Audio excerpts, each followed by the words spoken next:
This is the history of Israel and Palestine. Through the centuries, the land we now call Israel and Palestine changed hands many times as different groups of people battled for control of the area. Over time, the establishment of the Jewish, Christian, and Muslim religions made the land, especially the city of Jerusalem, a uniquely holy place. For about 1,000 years in the Middle Ages, the Arabs almost always held control of the area, and actually lived relatively peacefully with the Jews. In fact, it was the Christians, during their brief rule, who massacred and persecuted both the Jews and Muslims. At the turn of the 20th century, around 1900, the idea of statehood had firmly taken root around the world, and so, naturally, many Jews wanted a country of their own. But in the 2,000 years since the founding of Judaism, most Jews had left the Promised Land and spread throughout the world. But with the goal of creating their own country now achievable, large numbers of Jews started to come back and settle in Palestine. World War I brought the defeat of the Ottoman Empire at the hands of the British, French, and Russians, giving them control of the Middle East. They divided it up, and the British were given a mandate over Palestine. With the more sympathetic British now in control, these Jewish Zionists, as they were called, seized the opportunity to accelerate their plan for statehood. But creating a state for the Jews wasn't really the goal of the British, who just wanted to create a government in Palestine where power could be shared peacefully by the different groups living there. And then there were the Arabs, who didn't trust the British or the Jews because many of the Arab leaders thought the British would favor the Jews. So the Arabs refused to form any government that included Jewish participation. But before long, this stubbornness grew into frustration at not being represented, so some within the Arab community turned to violence and carried out bombing attacks against Jewish settlers and started to destroy the crops the settlers were growing on their farms. About a decade later, World War II broke out, and millions of Jews were killed by the Nazis in the Holocaust. After the American, British, and Allied forces defeated the Germans, hundreds of thousands of Jews came to Palestine, and the UN General Assembly passed a fateful plan to divide up Palestine into independent Arab and Jewish states, with the all-important city of Jerusalem placed under international control. But the 5 members of the Arab League didn't want the Jews to control any part of the land, so they all voted against the plan. In May 1948, after much planning and covert arms acquisition, the Jewish leadership went ahead and declared the establishment of the State of Israel, and quickly convinced the US government, the Soviet Union, and many other countries to officially recognize it. As expected by the Israelis, the Arab countries invaded Palestine immediately, but the Israelis were ready and were more disciplined, better trained, and well armed, and were too strong for their Arab enemies. When the dust settled, after 10 months of fighting and peace agreements were signed, Israel not only kept the whole area under the original UN plan, it controlled almost 60% of the land that had been planned for the Arab state. More than 700,000 Palestinian Arabs had also fled the fighting or were kicked out of their homes, and about the same amount of Jews migrated into Israel from Arab lands. So you had about 1.5 million people basically switching places, making the population of Israel much more Jewish. A generation later, in 1967, tensions were again reaching a boiling point. There had been some deadly cross-border attacks from both the Israelis and the Arabs, so Israel decided to launch a surprise invasion, and in 6 days won control of the Gaza Strip and Sinai Peninsula from Egypt, took the West Bank and East Jerusalem away from Jordan, and kicked Syria out of the Golan Heights. Fewer than 1,000 Israeli troops were killed in the short war, but over 20,000 Arab soldiers died, went missing, or were captured. And just like in the 1948 war, hundreds of thousands more Palestinian Arabs left. Since then, Israel's really built up its security capabilities and constructed many settlements in these newly occupied territories, even though the UN and the International Court of Justice declared the settlements illegal under international law.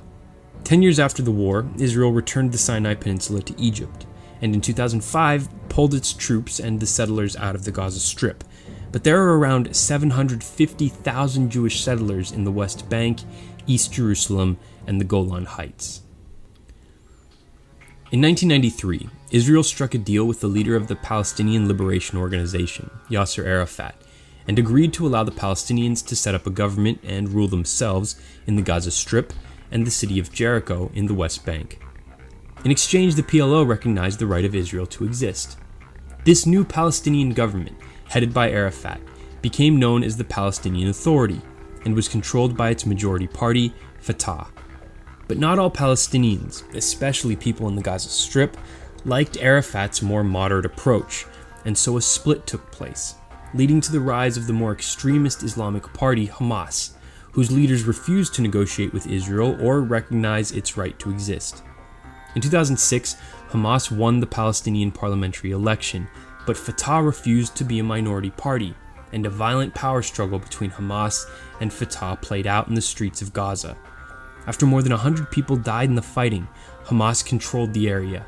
So Arafat's successor, Palestinian Authority President Mahmoud Abbas, essentially cut the Gaza Strip loose from the Palestinian Authority and set up an emergency, Fatah-controlled government in the West Bank. So today, there are two fairly different Palestines. One is the West Bank, led by Abbas and his Fatah party, who more or less coexist peacefully with their many Jewish neighbors, although Israel is in the process of building a 400-mile-long barrier along the border. It's Abbas who's engaged in ongoing negotiations with Israel and the international community about reaching a solution to the conflict that would allow Palestine to become an independent country. The other Palestine is the Gaza Strip, which is essentially poor and mostly cut off from the rest of the world by Israel's sea embargo and a wall that divides it from Israel and Egypt, leaving its people without many basic necessities, including clean drinking water. Gaza is very dependent on the UN and the rest of the international community for aid. It's controlled by Hamas. Khaled Mashal is the chairman of Hamas and has led the party since the 2004 assassination of the Hamas leader al-Rantisi. Mashal, though, lives in Qatar. In 1997, Israel tried, but failed, to assassinate him in retaliation for the bombing of a market in Jerusalem that Hamas claimed responsibility for. It's Hamas who has been the target of repeated Israeli military actions recently, including this year's Operation Protective Edge, which was a response to a number of attacks by Hamas against Israelis, including kidnappings and rocket attacks, both of which have been aided by the digging of many tunnels under both the Gaza-Israeli border and Gaza's southern border with Egypt. Hamas uses these tunnels to smuggle in weapons and money that it gets from others in the region who have an interest in destabilizing Israel's security, like Iran. In its response to Hamas, Israel has taken heavy criticism for its destructive and vengeful airstrikes that kill a high number of civilians. There are generally two ideas for how to end the conflict and give Palestinian statehood. The first is a two-state solution, where Israel and Palestine would be two sovereign countries living side by side. This is the strategy embraced by many in the international community, including US President Barack Obama, and is embraced by people like Prime Minister Benjamin Netanyahu and his Likud party. But time after time, negotiations around this solution fail because of the many issues it has to confront and resolve, like what to do about the 750,000 Jewish settlers in Palestinian areas, the instability of the Gaza Strip, the fact that the Gaza Strip and the West Bank aren't even connected, and of course, who would control Jerusalem? These obstacles have given rise to a second, alternative solution that's embraced by many Arab Israelis and even Jewish politicians like the newly elected president of Israel, Reuven Rivlin.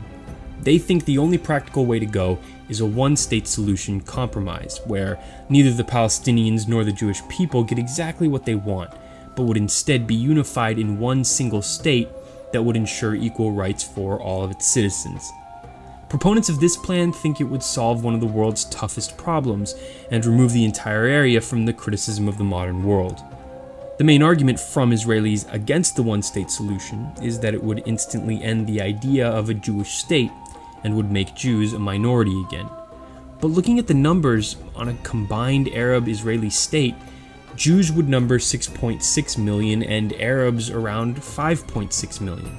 Of course, that's before the issue of people migrating back to this unified country is settled. Another issue that would require a creative solution is the wealth gap between the technologically driven and very prosperous economy of Israel and the much more challenged economic situation of the Palestinian territories. Thanks for watching. Hopefully this video helps you see the situation with clearer eyes the next time it's in the news. But I want to know what you think. How should the Israeli-Palestinian conflict be solved?